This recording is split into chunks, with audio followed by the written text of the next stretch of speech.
ఎన్ని అపవిత్రమైన కలయికలు అయినా కలిసినా కూడా బీఆర్ఎస్ పార్టీకే పట్టం కట్టబోతున్నారు. రైట్, ఓకే నాగేందర్ గారు ఒక్క నిమిషం.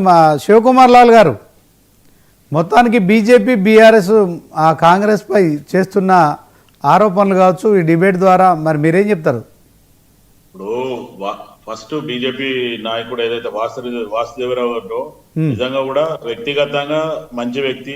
ఒక 5 సంవత్సరాల నుంచి ఆయన, నేను ఎక్కడ డిబేట్ పోతే ఆయన కూడా కొన్ని ఛానళ్లలో రావడం జరిగింది.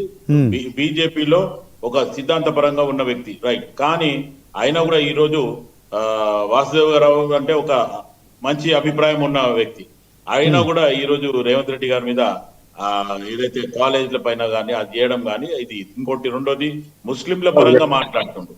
ముస్లింల పరంగా మాట్లాడితే ఈ రోజు మొత్తానికి అసదుద్దీన్ ఓవైసీని ఖాళీ హైదరాబాద్ లో ఒక ఎంపీ పార్లమెంటే గెలుస్తాడు. మరియు మొత్తం నార్త్ లో మొత్తం బీజేపీకి బి టీం అసదుద్దీన్ ఓవైసీ కదా. మరి ఆ మాట నరేంద్ర మోదీకి కానీ, లేకపోతే అమిత్ షా కానీ, లేకపోతే మిగతా బీజేపీ నాయకులకు తెలియదా? ఈరోజు కిషన్ రెడ్డికి తెలియదా? లేకపోతే బండి సంజయ్కి తెలియదా?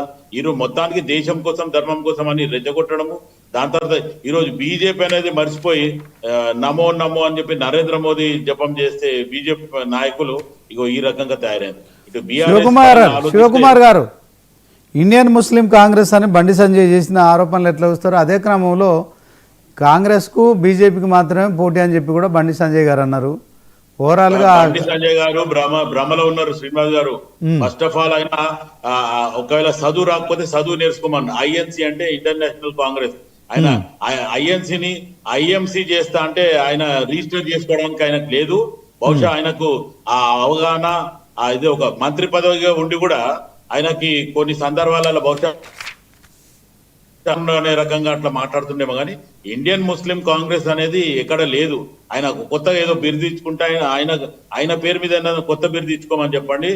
Indian national Congress. ఈరోజు కాంగ్రెస్ పార్టీ ఏదైతే బీజేపీ ఎప్పుడొచ్చింది, కాంగ్రెస్ పార్టీ ఎప్పుడొచ్చింది అనేది ఒకసారి బండి సంజయ్కి అది గుర్తుండాలి. రెండోది, ఇటు బీఆర్ఎస్ నాయకుడు మాట్లాడుతూ ఈరోజు కాంగ్రెస్ పార్టీ ముఖ్యమంత్రి వాళ్ళ ఫ్యామిలీ పాలిటిక్స్ గురించి మాట్లాడుతుండ అనేది ఒక రకంగా మాట్లాడుతుంది. ముఖ్యమంత్రి మాట్లాడలే. ఈరోజు నవీన్ కుమార్ యాదవే ఆల్రెడీ మాగంటి గోపీనాథ్ చనిపోకపోయినా, ఈరోజు చనిపోయిండు కాబట్టి ఆయన ఏమంటే ఏం లేదు, చనిపోకపోయినా ఈరోజు బై ఎలక్షన్ వచ్చేది. ఎందుకంటే ఆయన అఫిడవిట్ లో తప్పుడు సమాచారం పెట్టిండు.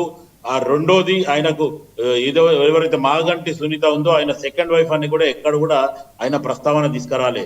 ఈ రోజు మాగంటి గోపీనాథ్ వాళ్ళ మదర్ ఎవరైతే ఆ పెద్ద ఆవిడ ఉందో ఆమె ఖచ్చితంగా నా కొడుకు ముందే చనిపోయిండు, నన్ను చూడనీయలేదు అనేది ఆమె ఓపెన్ గా చెప్పడం జరిగింది. And more ever Maganti Gopinath ఎవరైతే కొడుకున్నాడో ఆ పిల్లోడు కొంచెం సోమ్యుడు కాబట్టి సరిపోయింది. ఈ మిగతా నాయకుల కొడుకుల్లాగా రచ్చ రచ్చ గిట్ట ఉండి ఉంటే ఈరోజు బీఆర్ఎస్ నాయకులకు చుక్కలు చూపిస్తుండే ఆ పిల్లోడు. ఈ మాట కూడా నవీన్ కుమార్ యాదవ్ ముందే అఫిడవిట్ లో పెట్టడం జరిగింది. దాని మీద ఆయన డిస్క్వాలిఫై అవుతుండే అనేది ఓపెన్ గా జగమెరిగిన సత్యం.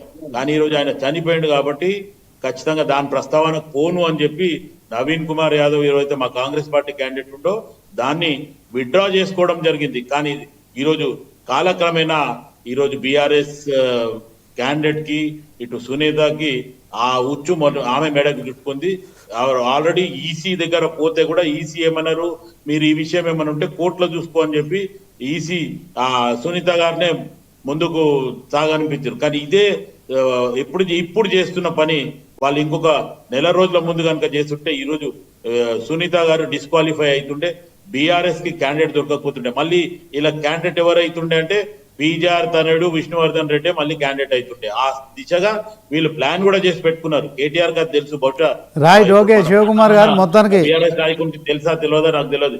విష్ణువర్ధన్ రెడ్డిని ఆల్టర్నేటివ్ గా కూడా తయారు చేసి పెట్టి ఆయనను కూడా వేసి పెట్టారు. రైట్, ఓకే శివకుమార్ గారు.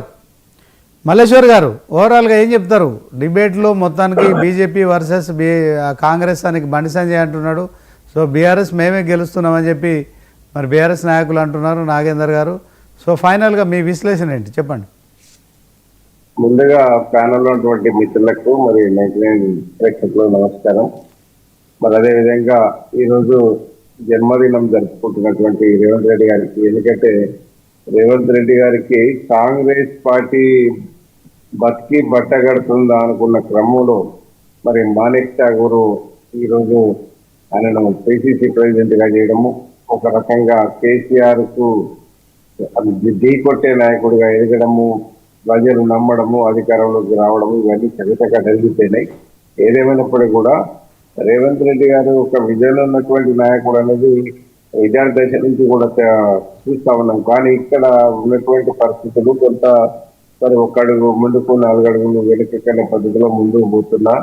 ఇప్పుడు ఈ బై ఎలక్షన్ ఏదైతే జూబ్లీహిల్స్ ఏదైతే ఉన్నదో అది కొత్త ఆయనకు ప్రతిష్టాత్మకంగా తీసుకొని కొంత ప్రచారంలోకి పోతా ఉన్నారు. ఏదైనప్పటికీ వారికి మనస్ఫూర్తిగా జన్మదిన శుభాకాంక్షలు తెలియజేస్తూ, జూబ్లీహిల్స్ ఎన్నికల్లో ఇంకా దాదాపుగా అంటే రేపటికే ప్రచారానికి మీకు